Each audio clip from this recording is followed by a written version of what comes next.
Islam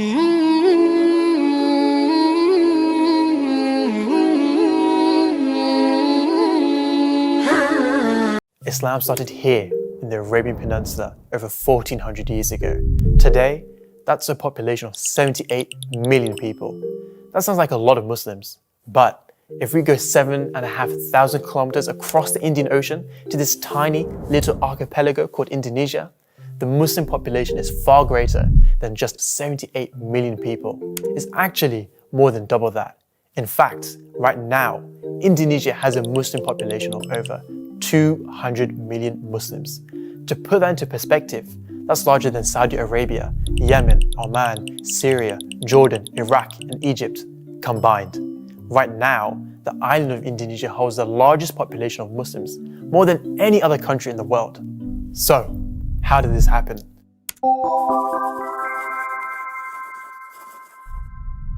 How does Indonesia have so many Muslims? And more importantly, how did these remote islands right above Australia, almost 8,000 kilometers away from Arabia, receive the message of Islam and then embrace it with open arms?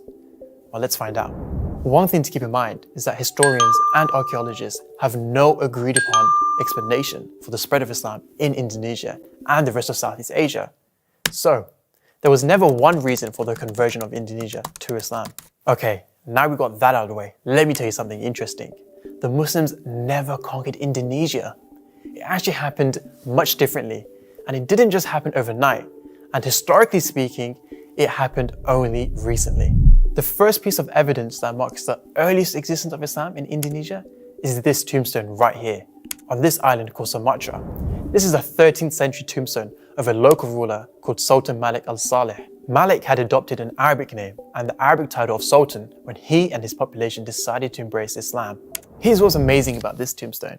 It's designed with patterns that are typical to this Indian state, all the way over here called Gujarat. So how did this Indonesian tombstone become somehow linked with this Indian state over here? Well, the Muslims of Gujarat were known to be these risk-taking traders who would go on these far and incredibly dangerous expeditions. They formed these trade routes which were also used as a means of spreading Islam to far regions around the world, like Indonesia. And so, the whole Muslim world now had access to Indonesia and trade relationships formed. This brought migration from various Muslim countries. But it wasn't just trade that brought Islam to Indonesia.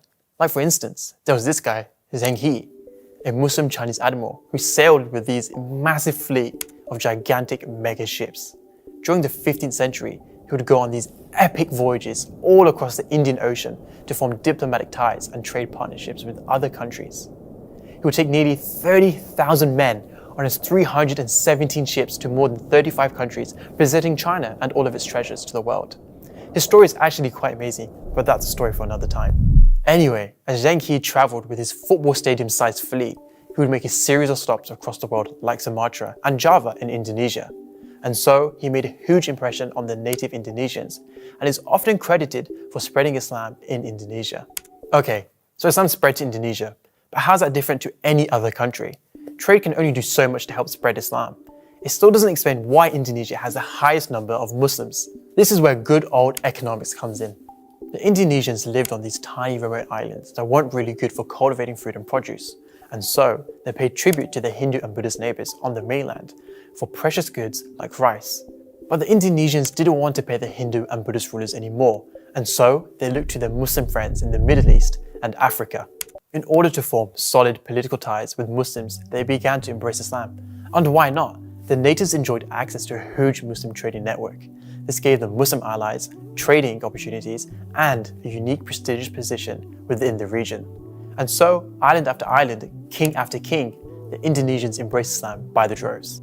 The conversion rate was insane, as mosques were being erected and the adhan was being called all across the islands.